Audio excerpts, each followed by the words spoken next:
दोस्तों, कुछ ही रोज़ पहले मैंने हारुकी मुराकामी की लिखी हुई शॉर्ट स्टोरी सामसा इन लव पढ़ी। ये उनकी शॉर्ट स्टोरीज़ की कलेक्शन मेन विदाउट वुमेन का एक हिस्सा है और मुझे लगा कि ये कहानी मुझे अपने दोस्तों के साथ, अपने श्रोताओं के साथ ज़रूर शेयर करनी चाहिए।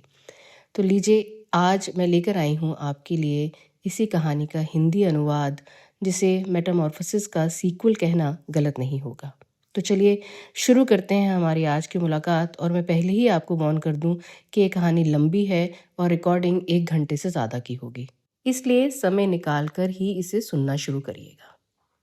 बढ़ें आगे कहानी की ओर।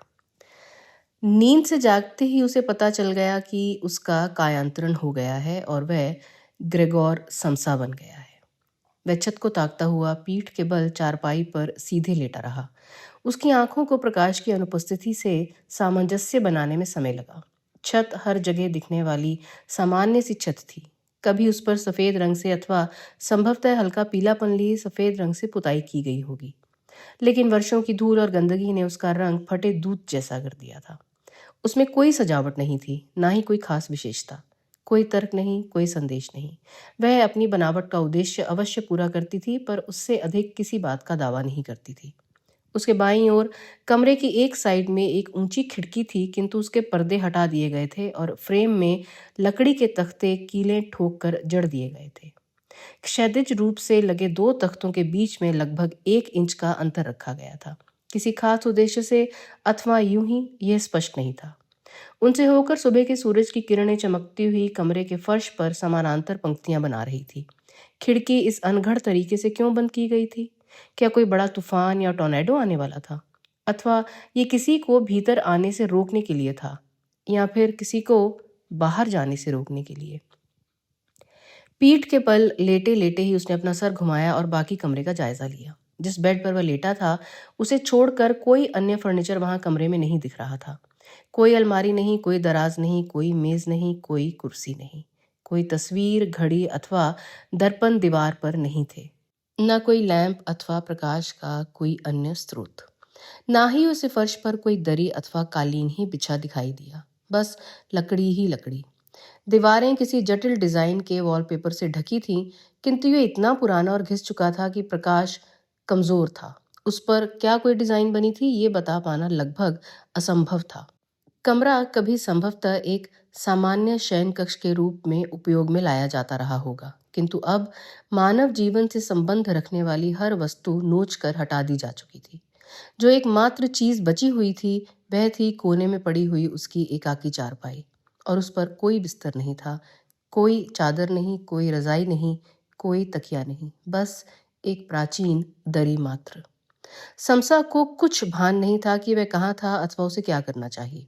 वह केवल इतना जानता था कि अब वह एक मनुष्य था जिसका नाम ग्रेगोर समसा था। और ये बात वह कैसे जानता था? संभवतः ये बात जब वह सोया पड़ा था, किसी ने उसके कान में फुसफुसाकर कही थी। लेकिन ग्रेगोर समसा बनने के पूर्व वह कौन था? वह क्या करता था? जिस क्षण उसने इन प्रश्नों के संबंध में सोचना प्रारंभ किया, उसी क्षण उसके मस्तिष्क में मच्छरों का एक झुंड सा भिनभिनाने लगा। ये झुंड ज्यों-ज्यों उसके मस्तिष्क के कोमल भाग की ओर बढ़ता गया, निरंतर अधिक बड़ा और अधिक सघन होता गया, लगातार भिनभिनाता हुआ। समसा ने सोचना बंद कर देने का निर्णय लिया। समय के इस बिंदु पर कुछ भी सोचने की कोशिश करना बड़ा भारी बोझ था।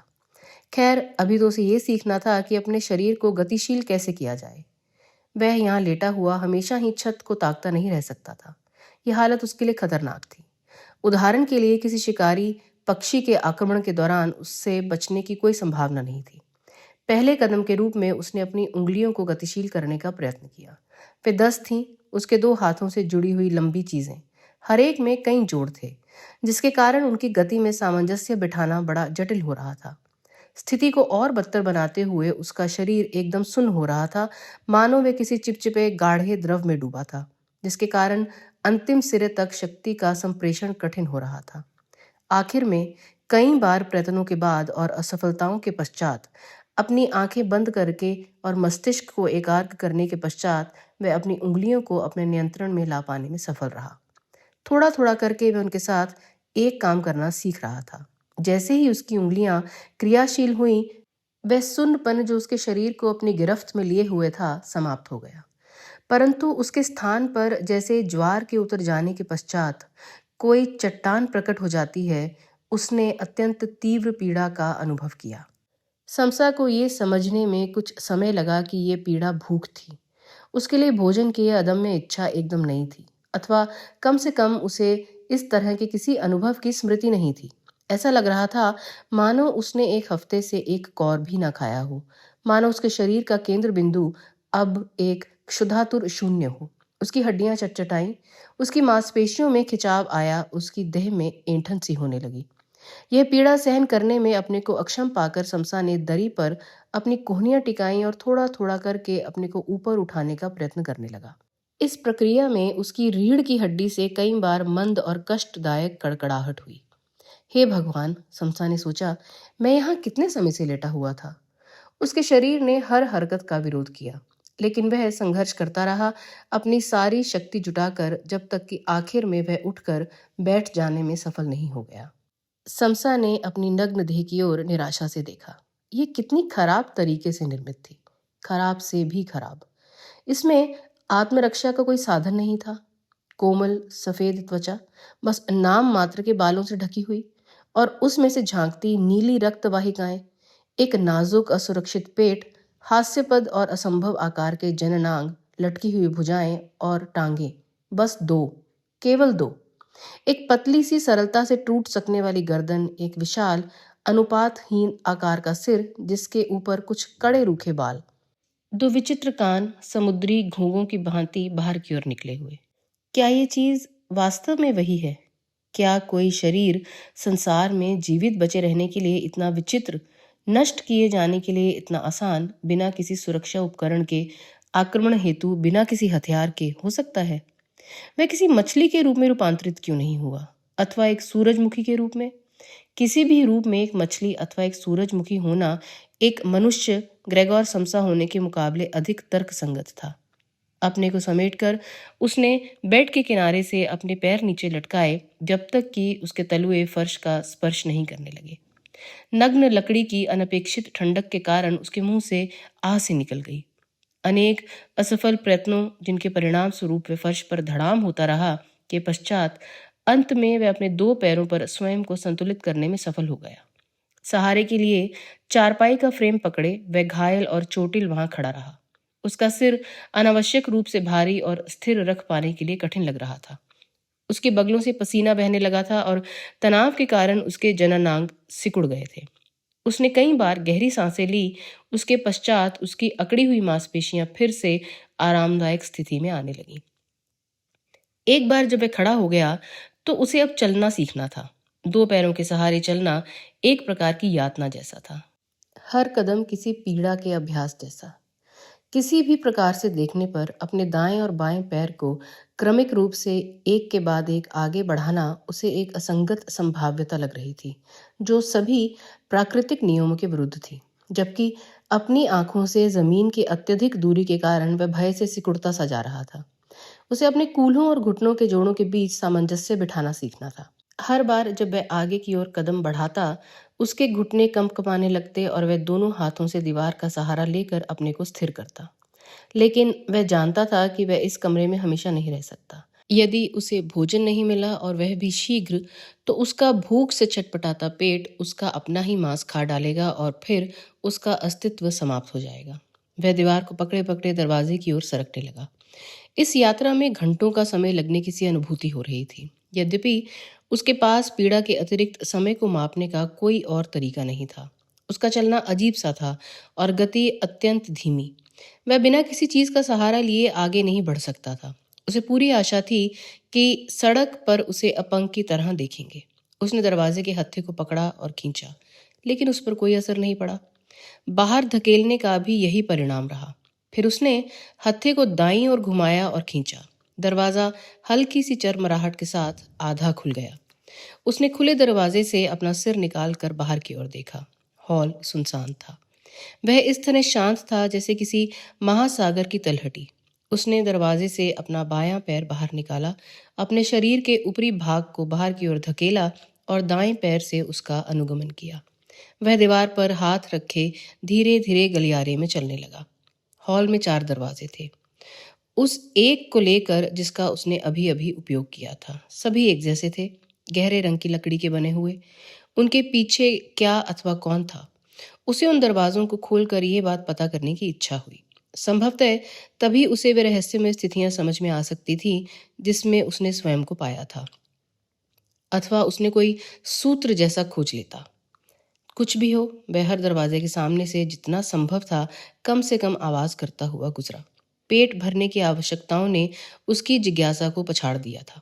उसे खाने के लिए पर्याप्त मात्रा में कुछ चाहिए था, और अब वह जान गया था कि ये उसे कहाँ मिल सकता था। बस सुगंध का पीछा करो, उसने सूंघते हुए सोचा। ये पके हुए भोजन की खुशबू थी जिसके नन्हे कण हवा में उड़कर उस तक आए थे। घ्राणेंद्रियों द्वारा उसके नाक में एकत्रित की गई सूचना उसके मस्तिष्क को संचारित की जा रही थी। बहुआयामी प्रत्याशा तीव्र उत्कंठा का सृजन करती हुई, जिसके कारण उसे अपनी अंतड़ियां ऐंठती सी प्रतीत हो रही थीं, जैसे कोई अनुभवी यातना देने वाला उन्हें पकड़कर ऐंठ रहा हो।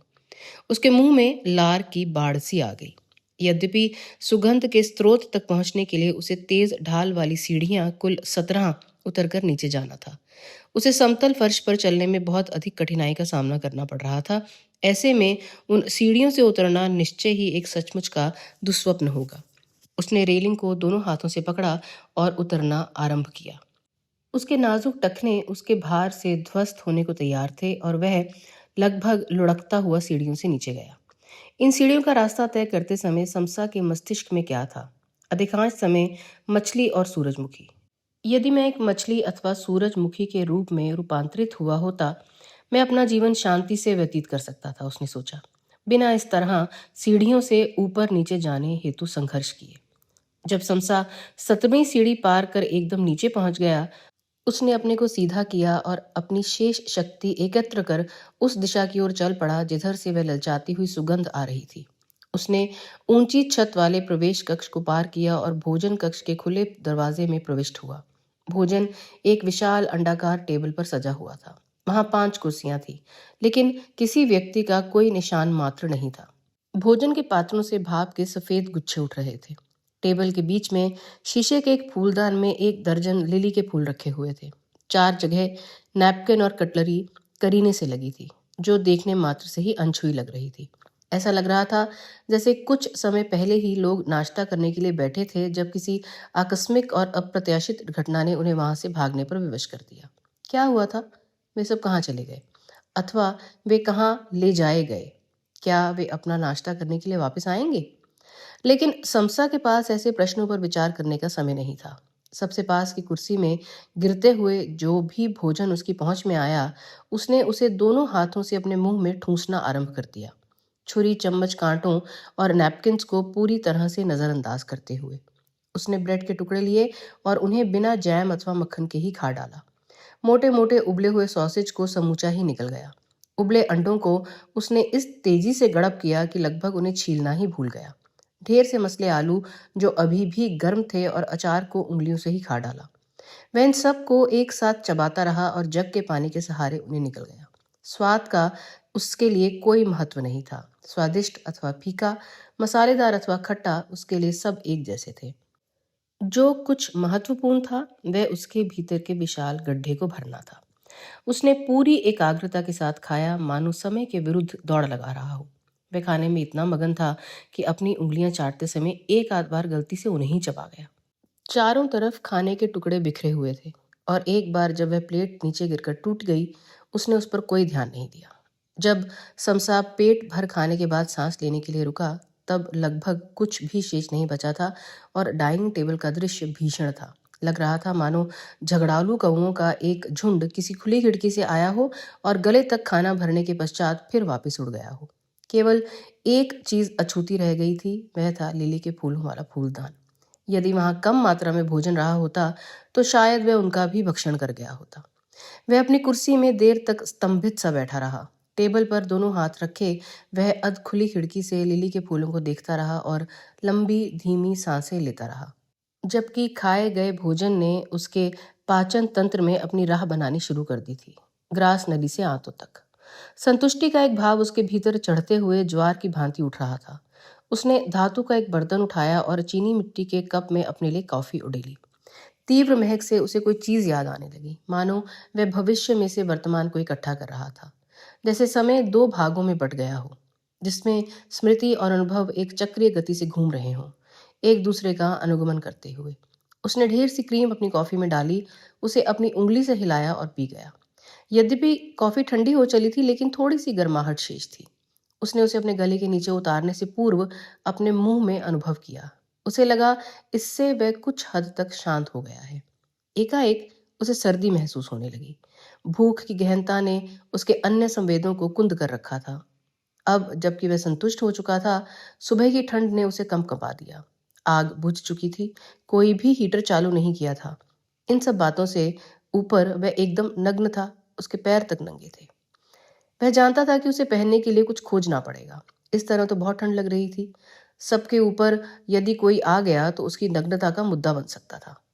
दरवाजे पर कोई दस्तक दे सकता था। वे लोग जो कुछ समय पूर्व नाश्ता करने वाले थे वापस लौट सकते थे। यदि वे लोग उसे इस दशा में पाएंगे तो कौन जाने उनकी क्या प्रतिक्रिया होगी। वह ये सब समझ गया। उसने इन बातों की कल्पना नहीं की थी, ना ही उन्हें बौद्धिक चिंतन से जाना पड़ा था। वह ये सब जानता था, साफ और स्पष्ट रूप से। समसा को समझ में नहीं आ रहा था कि ये जानकारी उसमें किस तरह कहाँ से आई। संभवतः ये उन्हीं घूर्णन करती स्मृतियों की देन थी जो उसके भीतर घुमड़ रही थी। वह कुर्सी से उठा और सामने हॉल की ओर चल दिया। वह अब भी अजीब लग रहा था, पर कम से कम वह बिना किसी चीज का सहारा लिए अपने दो पैरों पर खड़ा हो सकता था और चल सकता था। हॉल में लोहे का बना एक छतरी स्टैंड था, जिसमें कई टहलने की छड़ियां रखी थी। उसने उनमें से चलने में सहारे हेतु ओक की एक छड़ी खींचकर निकाली। उसका मजबूत सिरा पकड़ते ही उसे आराम और उत्साह की अनुभूति हुई। और अब उसके पास लड़ने के लिए एक हथियार भी था, यदि पक्षी उस पर आक्रमण करते। वह खिड़की के पास गया और पर्दों के अंतराल से बाहर की ओर देखने लगा। मकान एक गली की ओर खुलता था। यह बहुत बड़ी गली नहीं थी, ना ही उसमें बहुत अधिक लोग थे। जो भी हो, उसने नोटिस किया कि जितने भी लोग वहां से गुजर रहे थे, पूरी तरह कपड़े पहने हुए थे। कपड़े अलग अलग रंगों और ढंग के थे। आदमी और औरतों ने अलग अलग तरह के कपड़े पहन रखे थे। उनके पांवों में चमड़े के जूते थे। कुछ चमकते पॉलिश किए हुए बूट भी पहने थे। वह सड़क पर उनके बूटों के तल्लों की खटखट सुन सकता था। बहुत सारे आदमियों और औरतों ने हैट पहन रखा था। लग रहा था वे अपने दो पैरों पर चलने और अपने जननांगों को ढक के रखने के बारे में कुछ नहीं सोच रहे थे। समसा ने हॉल में लखे दर्पण में अपने प्रतिबिंब की तुलना बाहर टहलते लोगों से की। जिस आदमी को उसने शीशे में देखा, वह एक अस्त व्यस्त सा मरियल सा दिखने वाला प्राणी था। उसके पेट पर सालन फैला हुआ था और पेडू के नीचे के बालों में ब्रेड के टुकड़े रुई के फाहों की तरह चिपके हुए थे। उसने अपने हाथों से गंदगी साफ की। उसने सोचा कि मुझे अपने शरीर को ढकने के लिए कुछ खोजना चाहिए। उसने एक बार फिर से खिड़की के बाहर देखा, चिड़ियों को तलाशते हुए, लेकिन दूर दूर तक कोई चिड़िया नहीं थी। मकान के भूतल में एक हॉल, एक डाइनिंग रूम, एक रसोई और एक लिविंग रूम था, लेकिन उनमें पहनने के कपड़ों से मिलता जुलता कुछ भी नहीं था। इसका अर्थ था कि कपड़े पहनने और उतारने का काम कहीं और होता था, संभवतः दूसरी मंजिल के किसी कमरे में।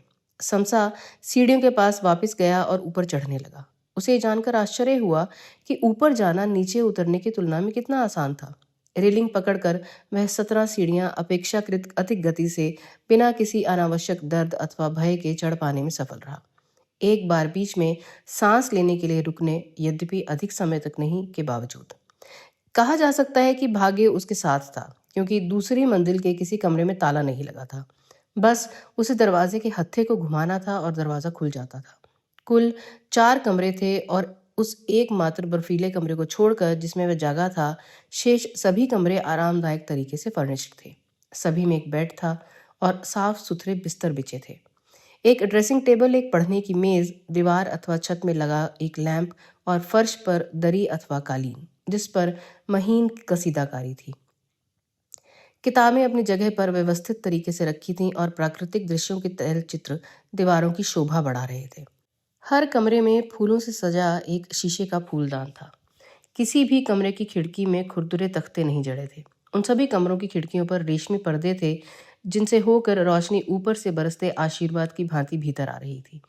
सभी बिस्तरों को देखकर लग रहा था कि कोई कुछ देर पहले ही उन पर सोता रहा है। वह तकियों पर सिरों के निशान देख सकता था। दान की बछिया के दांत नहीं गिनते। सबसे बड़े कमरे की अलमारी में समसा को अपने साइज का एक गाउन मिला। ये कुछ ऐसा लग रहा था जिसे समसा आसानी से इस्तेमाल कर सकता था। उसे कुछ पता नहीं था कि अन्य कपड़ों का क्या करना है, उन्हें कैसे पहनना है। वे कुछ अधिक जटिल थे। बहुत सारे बटन तो एक बात थी, उसे ये भी नहीं पता था कि उनका ऊपरी हिस्सा कौन है और निचला कौन, सामने का कौन और पीछे का कौन, किसे बाहर पहनना था और किसे उसके नीचे। इसके विपरीत ड्रेसिंग गाउन काफी सरल, स्वाभाविक और सजावट से मुक्त था। उसका हल्का कोमल कपड़ा उसे अपनी त्वचा पर अच्छा अनुभव हो रहा था और उसका रंग गहरा नीला था। उसने उसी से मैच करते चप्पल भी पहन लिए। उसने ड्रेसिंग गाउन अपने नग्न शरीर पर पहन लिया और काफी प्रयत्न के पश्चात कमर में उसकी बेल्ट कसने में भी सफल रहा। अब गाउन और चप्पल पहनने के बाद उसने स्वयं को आईने में देखा। यह निश्चय ही इधर उधर नग्न टहलने से बेहतर था। यह निश्चय ही पर्याप्त गर्म नहीं था, किंतु जब तक वह घर के भीतर ही रहता यह ठंड को दूर भगाने के लिए पर्याप्त था। सबसे अधिक अब उसे इस बात की चिंता नहीं करनी थी कि उसकी कोमल त्वचा दुष्ट चिड़ियों के लिए एकदम खुली थी। जब दरवाजे की घंटी बजी, समसा मकान के सबसे बड़े कमरे में सबसे बड़े बेड पर सो रहा था। हल्की रजाई के नीचे गर्मी थी, ऐसी आरामदायक मानो वह किसी अंडे के भीतर सो रहा हो। वह स्वप्न से जागा। वह उसे याद नहीं रख पाया था, लेकिन वह सुखद और आनंदपूर्ण था। मकान में गूंजती घंटी की प्रतिध्वनि से उसे ठंडी वास्तविकता वापस ले आई।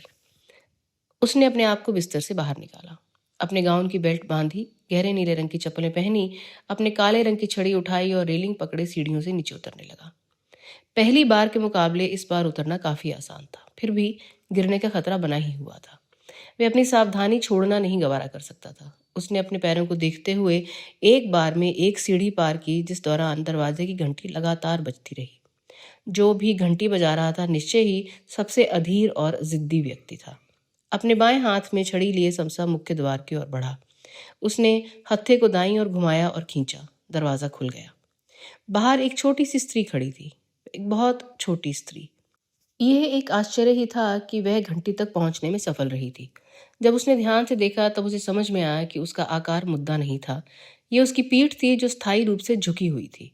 इससे उसका आकार छोटा लगता था, यद्यपि उसका ढांचा सामान्य आकार का था।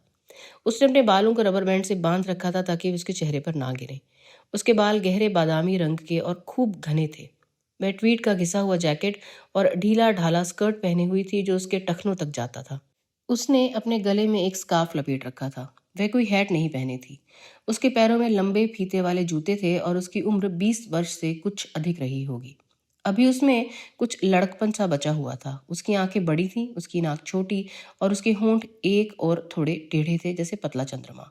उसकी गहरी भौहें उसके माथे के आर पार एक सीधी रेखा बनाती थीं, जिसमें वह थोड़ी संशयात्मक दिखती थी। क्या ये समसा का आवाज है? युवती ने अपना सिर उठाने और उसे देखने का उपक्रम करते हुए पूछा। फिर उसने अपनी देह को ऊपर से नीचे तक घुमा दिया, उसी तरह जैसे पृथ्वी किसी गंभीर भूकंप के दौरान घुमा देती है। वह एकाएक स्तंभित रह गया। फिर उसने अपने को व्यवस्थित किया। जी हाँ, उसने कहा। चूंकि वह ग्रेगोर समसा था, इसलिए इसके समसा के आवाज होने की संभावना थी। किसी भी रूप में ऐसा कह देने में कोई हानि नहीं हो सकती थी। फिर भी ऐसा लगा मानो युवती को उसका जवाब अधिक संतोषजनक नहीं लगा। उसकी भौहें हल्की सी टेढ़ी हो गई। संभवतः उसने उसकी आवाज में मौजूद थोड़े से अनिश्चय को भांप लिया था।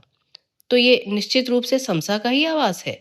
उसने तीखी आवाज में पूछा, जैसे एक अनुभवी द्वार रक्षक किसी अस्त व्यस्त आगंतुक से पूछताछ कर रहा हो। मैं ग्रेगोर समसा हूँ।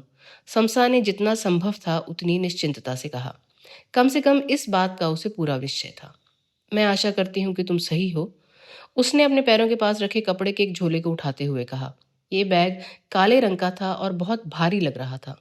कई जगह से घिसा हुआ था और कई लोगों के स्वामित्व में रह चुका प्रतीत हो रहा था। तो फिर आओ हम शुरू करें। बिना उत्तर की प्रतीक्षा किए वह घर के भीतर चली गई। समसा ने उसके पीछे दरवाजा बंद किया। वह उसे ऊपर से नीचे देखती हुई वहीं खड़ी रही। ऐसा लग रहा था मानो उसके गाउन और चप्पलों ने उसके अंदर संदेह उत्पन्न कर दिया था। लग रहा है मैंने तुम्हें सोते से जगा दिया, उसने कहा। उसकी आवाज़ ठंडी थी। जी बिल्कुल ठीक है, समसा ने उत्तर दिया। वह उसके गहरे भावों को देखकर कह सकता था कि उसने कपड़े इस अवसर के लिए खराब चुने थे। मुझे अपने कपड़ों के लिए आपसे माफ़ी मांगनी चाहिए, वह कहता गया, इसके भी कारण हैं। युवती ने उसे नज़रअंदाज किया। तो फिर? उसने होठों को दबाकर कहा। तो फिर? उसने दोहराया। तो फिर वह ताला कहाँ है जिसमें समस्या है? युवती ने कहा। ताला? जी, ताला जो खराब हो गया है, उसने कहा। तुमने हमें आकर उसे ठीक करने को कहा था। ओह, समसा ने कहा। खराब ताला। समसा ने अपने मस्तिष्क को खूब टटोला। जल्दी में वह किसी एक चीज पर एकाग्र नहीं हो पा रहा था। हालांकि एक बार फिर मच्छरों का वही काला झुंड फिर उसके मस्तिष्क में उठ खड़ा हुआ था। मैंने कोई बात खास तौर से किसी ताले के संबंध में नहीं सुनी है, उसने कहा। मेरे अनुमान में वह दूसरी मंजिल के किसी कमरे का होना चाहिए। युवती ने उसकी ओर ध्यान से देखा। तुम्हारे अनुमान से? उसने उसके चेहरे को ध्यान से देखते हुए कहा, और उसकी आवाज और भी ठंडी हो गई थी। एक भौं अविश्वास से टेढ़ी हो गई। किस कमरे का दरवाजा है? समसा अपने चेहरे पर आती लाली महसूस कर सकता था। ताले के बारे में उसकी अनभिज्ञता ने उसकी स्थिति को हास्यपद बना दिया था। उसने बोलने के लिए अपना गला साफ किया, लेकिन शब्द बाहर नहीं आए। मिस्टर समसा, क्या आपके माता पिता घर पर हैं? मैं समझती हूँ ये बेहतर होगा यदि मैं उन लोगों से बात करूं। वे किसी काम से बाहर गए लगते हैं, समसा ने कहा। काम से? उसने आश्चर्यचकित होते हुए कहा। इन सब संकटों के दौरान? मुझे वास्तव में कुछ पता नहीं है। जब मैं आज सुबह उठा, सब लोग जा चुके थे, समसा ने कहा। दुखद, युवा स्त्री ने कहा। उसने एक गहरी सांस ली। हमने उन्हें बताया था कि कोई आज इस समय आएगा। मैं बहुत शर्मिंदा हूँ। युवती उसी जगह कुछ क्षण खड़ी रही, फिर धीरे धीरे उसकी टेढ़ी हुई भौं सीधी हो गई। उसने समसा के बाएं हाथ में टहलने वाली काली छड़ी देखी। क्या तुम्हारे पैर में कोई समस्या है, ग्रेगोर समसा? हाँ, थोड़ी सी। उसने पहले से ही तैयारी कर ली थी। युवती ने एक बार फिर एकाएक अपने शरीर को मरोड़ा। समसा को कुछ समझ में नहीं आया कि इस हरकत का क्या अर्थ है अथवा क्या उद्देश्य है। फिर भी वह प्राकृतिक रूप से उस जटिल अंग संचालन की ओर आकृष्ट हुआ। ठीक है, फिर क्या करना चाहिए? युवती ने ऊबे स्वर में कहा। आओ, हम दूसरी मंजिल के दरवाजे देखते हैं। मैं पुल से होती हुई सारे शहर को पार कर इस सारी भयानक उठापटक के बीच में इसलिए यहाँ तक आई, वास्तव में जीवन का खतरा उठाकर। इसलिए कहना बहुत अर्थपूर्ण नहीं होगा कि वास्तव में यहाँ कोई नहीं है, मैं फिर आऊंगी। क्या होगा? यह भयानक उठापटक?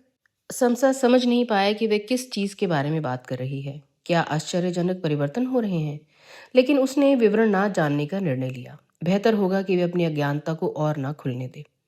कमर झुकाकर युवती ने अपना काला भारी बैग दाएं हाथ में उठाया और सीढ़ियों की ओर जाने हेतु संघर्ष करने लगी, किसी रेंगते हुए कीड़े की भांति। समसा इसके पीछे संघर्ष कर रहा था, रेलिंग पर अपना हाथ रखे हुए। उसका झुका हुआ शरीर उसके प्रति संवेदना उत्पन्न कर रहा था। वह उसे किसी चीज की याद दिला रहा था। युवती सीढ़ियों के ऊपर पहुंचकर खड़ी हो गई और उसने गलियारे पर एक नजर डाली। तो उसने कहा, इन्हीं चार में से किसी एक का ताला खराब है, ठीक? समसा का चेहरा लाल हो गया। हाँ, उसने कहा, इन्हीं में से एक। वह हॉल के अंत में बाईं ओर वाला हो सकता है, शायद, उसने खुशामद सी करते हुए कहा। यह वही कमरा खाली था जिसमें वह आज सोए जागा था। यह हो सकता है, युवती ने जीवन विहीन आवाज में कहा, मानो कोई बुझा हुआ अलाव हो। संभवतः। वह समसा के चेहरे का जायजा लेने के लिए मुड़ी। ऐसे ही कहा, समसा ने कहा। युवती ने फिर से गहरी सांस ली। ग्रेगोर समसा, उसने रूखी आवाज में कहा, तुमसे बात करना आनंददायक है। कितना समृद्ध शब्द भंडार, और तुम हमेशा मुद्दे की बात करते हो। फिर उसका स्वर बदल गया। खैर, कोई बात नहीं। आओ, हम सबसे पहले गलियारे के आखिरी में बाएं दरवाजे को ही चेक करते हैं। युवती दरवाजे तक गई। उसने हत्थे को दाएं बाएं घुमाया और धकेला। वह भीतर की ओर खुल गया। कमरा वैसे ही था जैसा ये पहले था। एक चारपाई और एक दरी जो किसी तरह साफ नहीं कही जा सकती थी। फर्श भी खाली था। खिड़कियों में तख्ते जड़े हुए थे। युवती ने सब देखा होगा, लेकिन उसने आश्चर्य का कोई भाव अपने चेहरे पर नहीं आने दिया। उसकी भाव भंगिमा बता रही थी कि इसी तरह के कमरे सारे शहर में पाए जा सकते थे। वह नीचे झुकी, काला बैग खोला, एक सफेद कपड़ा निकाला और उसे फर्श पर बिछा दिया। फिर उसने बहुत सारे औजार निकाले, जिन्हें कपड़े पर पंक्तिबद्ध रख दिया, जैसे कोई कठोर यातना देने वाला किसी शिकार के समक्ष अपने औजारों का प्रदर्शन कर रहा हो। मध्यम मोटाई का एक तार चुनकर उसने उसे ताले में डाला और अनुभवी हाथों से भिन्न भिन्न कोनों पर घुमाया। उसकी आंखें एकाग्रता के लिए सिकुड़ गई थीं और कान सूक्ष्म से सूक्ष्म ध्वनि सुनने हेतु तत्पर थे। फिर उसने एक और पतला तार चुना और यही प्रक्रिया दोहराई।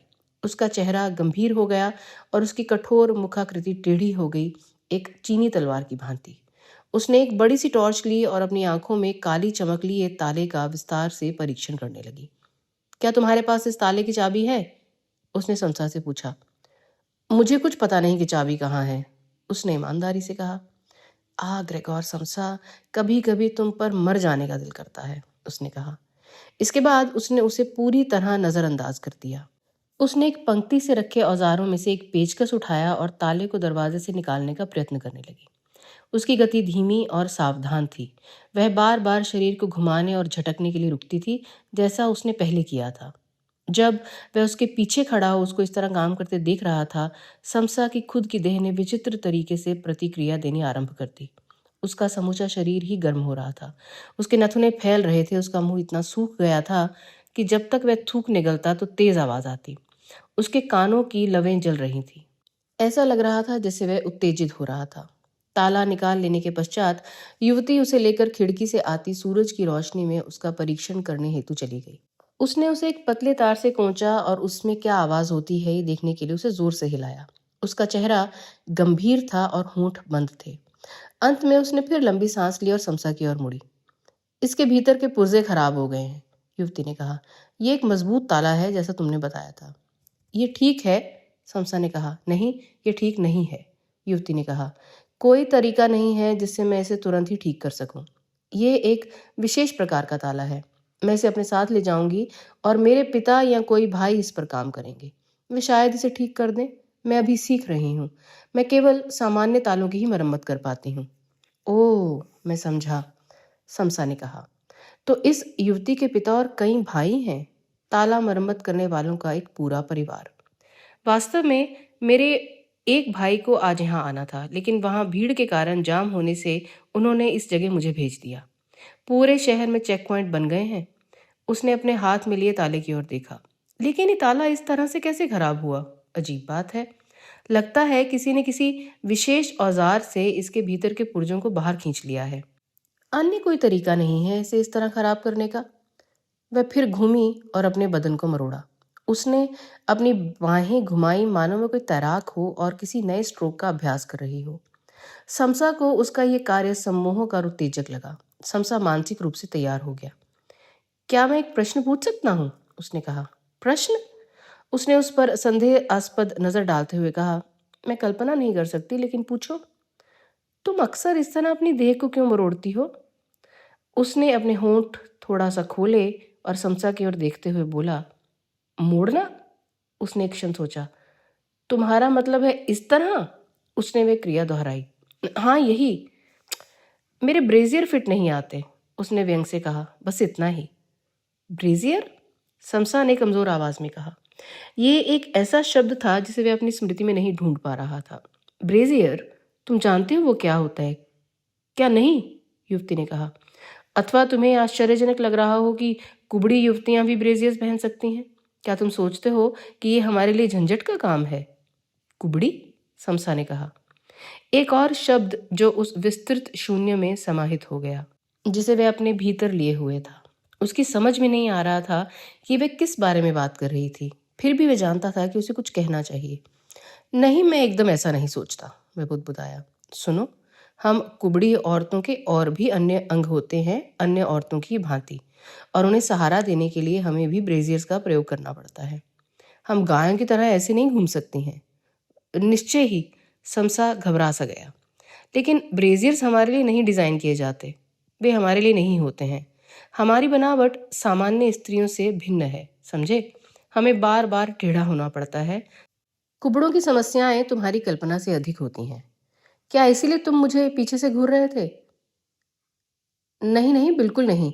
मुझे बस जिज्ञासा थी कि तुम ऐसा क्यों कर रही थी। तो उसने निष्कर्ष निकाला कि ब्रेजियर्स ऐसा उपकरण था जो शरीर के एक ऐसे हिस्से पर पहना जाता था जिसे सही जगह पर रखने के लिए इस्तेमाल होता है, और कुबड़ा व्यक्ति इस युवती की तरह विशेष बनावट का होता है। इस दुनिया में कितना कुछ है उसे सीखने के लिए। क्या तुम निश्चित रूप से मेरा मजाक तो नहीं बना रहे थे? युवती ने पूछा। मैं तुम्हारा मजाक नहीं उड़ा रहा था। युवती ने अपना सिर उठाया और समसा की ओर देखा। वह कह सकती थी कि वह सच बोल रहा था। उसके भीतर उसे कोई बुराई नहीं प्रतीत हो रही थी। वह बस दिमाग से कुछ कमजोर लग रहा था शायद। वह संभवतः उससे कुछ ही साल बड़ा होगा। लंगड़ा होने के साथ ही वह बौद्धिक रूप से भी अपंगता का शिकार लग रहा था।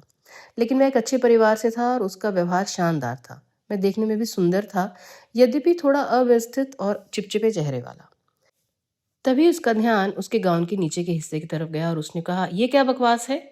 समसा ने अपने गाउन की ओर देखा और उसे समझ में आया, उसने अनुमान लगाया कि यह दशा जो भी थी अनुचित थी। मैं समझ गई, उसने उसे लताड़ा। तुम्हारे मन में मेरे लिए गलत ख्याल आ रहे हैं और तुम शायद ये सोच रहे हो कि एक कुबड़ी से संबंध बनाना कैसा लगेगा। संबंध? उसने कहा, एक और शब्द जिसका उसे कुछ पता नहीं था। तुम कल्पना कर रहे होगे कि मैं एक कुबड़ी स्त्री हूं, तो शायद तुम बिना समस्या के साथ मेरे साथ कुछ भी कर सकते हो, ठीक? युवती ने कहा, विश्वास करो, तुम्हारे जैसे ढेरों विकृत मनोरोगी आसपास हैं जो सोचते हैं कि हम सब उन्हें वो करने देंगे जो वो चाहते हैं क्योंकि हम कुबड़े हैं। एक बार फिर से सोचो लफंगे, हम इतने गए गुजरे नहीं हैं। मैं बहुत भ्रमित हूँ, समसा ने कहा। यदि मैंने तुम्हारे साथ कोई बदतमीजी की है तो मैं इसके लिए सचमुच तुमसे क्षमा चाहता हूँ। मैं माफ़ी मांगता हूँ, कृपया मुझे माफ़ कर दो। मेरा इरादा नुकसान पहुँचाने का बिल्कुल भी नहीं था। मेरी तबीयत ठीक नहीं है और बहुत सी बातें मैं समझ नहीं पाता हूँ। ठीक है, मैं समझ गई। तुम शायद थोड़े सुस्त हो, ठीक? मुझे खेद है, समसा ने फिर कहा। भूल जाओ इसे।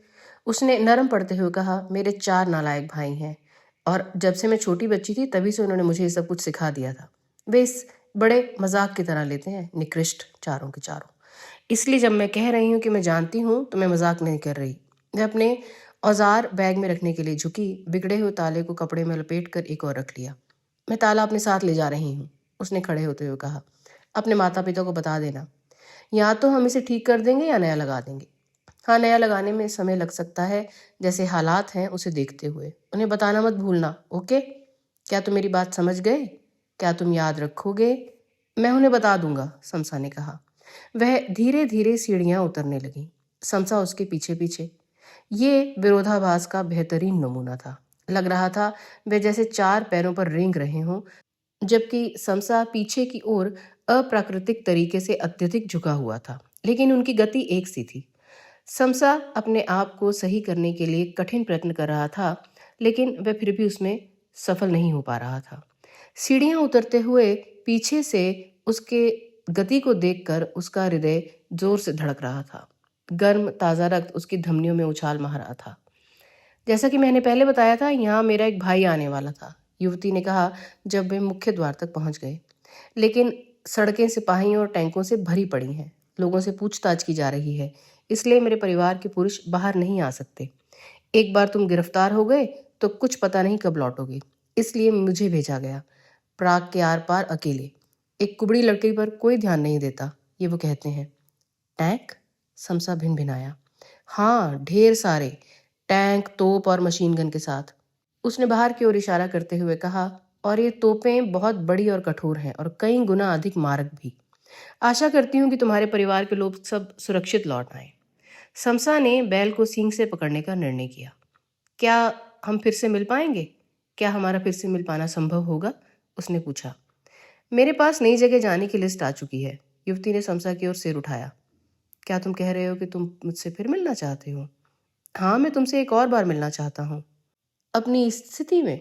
समसा ने एक बार फिर अपने को ऊपर से नीचे तक देखा और बोला, मैं नहीं जानता हूँ कि मैं इसका क्या स्पष्टीकरण दूं, लेकिन मेरा इन भावनाओं से कुछ भी लेना देना नहीं है। हो सकता है ये कुछ हृदय की समस्या हो। मजाक मत करो, उसने प्रभावित होते हुए कहा। हृदय की समस्या? ये तो इस बात को देखने का एक और नजरिया है, इसके बारे में मैंने पहले कहीं नहीं सुना। तुम देख रही हो कि इसमें मेरा कोई कंट्रोल नहीं है और इसका संबंध बनाने से कुछ लेना देना नहीं। नहीं, सच में। तो मुझे साफ बता दो कि ये मेरे दिमाग से नहीं, मेरे हृदय के कारण होती है। समसा ने स्वेरोक्ति में सिर हिलाया। भगवान कसम, युवती ने कहा। भगवान, समसा ने दोहराया, और एक शब्द जो याद नहीं आ रहा था, जो उसने पहले कभी नहीं सुना था। मैं चुप हो गया। युवती ने धीरे से सिर हिलाया और अपने आप को फिर से घुमाया और टेढ़ी हुई। इसे भूल जाओ, लगता है भगवान कुछ दिन पहले ही प्राग को छोड़ चले गए। आओ हम उसे भूल जाएं। तो क्या मैं फिर तुमसे मिल सकता हूँ? समसा ने कहा। लड़की के चेहरे पर एक नई रोशनी आई। उसकी आंखें कहीं दूर के कुहासे भरे परिदृश्य में उलझी सी लग रही थी। तुम सचमुच मुझसे मिलना चाहते हो? समसा ने सिर हिलाया। हम मिलके क्या करेंगे? हम आपस में बातें कर सकते हैं। किस बारे में? युवती ने पूछा। ढेर सारी चीजों के बारे में।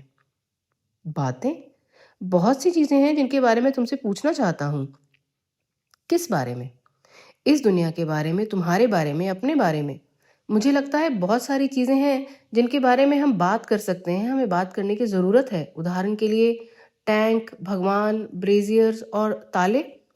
एक बार फिर उनके बीच मौन पसर गया। मैं नहीं जानती, युवती ने आखिर में कहा। उसने अपना सर धीरे से हिलाया, लेकिन उसकी आवाज का ठंडापन कम ध्यान में आ रहा था। तुम्हारा लालन पालन मुझसे बहुत अच्छी तरह हुआ है, और मुझे संदेह है कि तुम्हारे माता पिता इस बात से उत्साहित होंगे कि उनके मूल्यवान बेटे का संबंध शहर के गरीब इलाके की कुबड़ी लड़की से हो, तब भी जबकि उनका बेटा थोड़ा लंगड़ा और मानसिक रूप से सुस्त है, और सबके ऊपर हमारे शहर में विदेशी सैनिकों और टैंकों की बाढ़ आई हुई है। कौन जाने आगे क्या होना है। समसा को सच में नहीं अनुमान था कि आगे क्या होना है। वह हर चीज के प्रति अंधेरे में था। भविष्य निश्चय ही, लेकिन वर्तमान और अतीत के संबंध में भी। क्या सही था और क्या गलत, कपड़े पहनना तक उसके लिए एक पहेली जैसा था। कैसे भी, मैं इधर कुछ दिनों में आऊंगी, कुबड़ी युवती ने कहा। यदि हम इसे ठीक कर सके तो मैं ताला लेकर आऊंगी, और यदि ठीक नहीं हुआ तो मैं इसे तुम्हें वापस करने आऊंगी। सर्विस कॉल के लिए निश्चय ही तुमसे भुगतान लिया जाएगा। यदि तुम यहाँ हुए, हम मिल सकते हैं। हम लंबी वार्ता कर पाएंगे अथवा नहीं, मैं नहीं जानती। लेकिन यदि मैं तुम्हारी जगह होती तो मैं अपने माता पिता से इस बात को छुपा कर रखती। असली दुनिया में तुम्हें अपने भाव दिखाने के लिए प्रशंसा नहीं मिलती। समसा ने स्वीकारोक्ति में सिर हिलाया। उसे अब भी स्पष्ट नहीं था कि किस तरह इस प्रकार की बातों को छिपाया जा सकता है। ये विचित्र है, नहीं? युवती ने उदासी आवाज में कहा। हमारे आसपास की हर चीज उड़ रही है, लेकिन अभी भी लोग हैं जिन्हें टूटे ताले की चिंता है, और दूसरे हैं जो उसे ठीक करने हेतु कर्तव्य परायण है। लेकिन शायद यही तरीका है जैसी चीजों का होना चाहिए। संभवतः छोटी छोटी चीजों पर ईमानदारी और कर्तव्य परायणता से काम करके जितना हम कर सकते हैं, ही वह तरीका है जिससे हम होश में रह सकते हैं, तब जब हमारे आसपास की दुनिया ध्वस्त हो रही हो। युवती ने समसा के चेहरे को देखा। मैं तांग झांक नहीं करना चाहती, लेकिन दूसरी मंजिल के उस कमरे में क्या चल रहा था? तुम्हारे माता पिता को उस कमरे के लिए इतने बड़े ताले की क्या जरूरत थी, जिसमें बस एक चारपाई थी, और ताला टूटने पर उन्हें इतनी चिंता क्यों हुई? और खिड़की में जड़े उन लकड़ी के तख्तों का क्या मतलब था? क्या वहां कोई चीज बंदी बनाकर रखी गई थी? क्या ऐसा था? समसा ने अपना सर हिलाया। यदि कोई आदमी अथवा कोई चीज वहां बंद करके रखी गई थी तो वह उसे ही होना चाहिए। लेकिन यह क्यों जरूरी था? उसके पास इसको समझने का कोई सूत्र नहीं था। मुझे लगता है तुमसे पूछने का कोई फायदा नहीं, युवती ने कहा। ठीक है, अब मुझे जाना चाहिए। यदि मुझे देर हुई तो वो लोग चिंता करेंगे। प्रार्थना करना कि मैं सही सलामत पहुंच जाऊं, कि सैनिक एक बेचारी कुबड़ी लड़की को अनदेखा कर दें और उनमें कोई विकृत मानसिकता का ना हो। वैसे हमारी ही काफी दुर्गति हो रही है। मैं प्रार्थना करूंगा, समसा ने कहा। पर उसे कुछ पता नहीं था कि विकृत मानसिकता वाले कौन होते हैं और उसे किस तरह की प्रार्थना करनी थी। युवती ने काला बैग उठाया और झुके झुके ही दरवाजे की ओर बढ़ी। क्या मैं तुमसे फिर मिल पाऊंगा? समसा ने आखिरी बार पूछा। यदि तुम किसी के बारे में पर्याप्त सोचते हो तो निश्चय ही उससे फिर मिलते हो, उसने जाते जाते कहा। इस बार उसकी आवाज में सच्ची गर्माहट थी। चिड़ियों से बचना, उसने उसे सावधान किया। वह मुड़ी और सिर हिलाया। फिर वह गली में चली गई। समसा पर्दे की झिर्रियों से देखता रहा जब उसकी कुबड़ युक्त काया सड़क के पत्थरों को पार कर रही थी। वह विचित्र ढंग से चल रही थी, लेकिन आश्चर्यजनक गति से। उसे उसकी हर भंगिमा बहुत आकर्षक लग रही थी।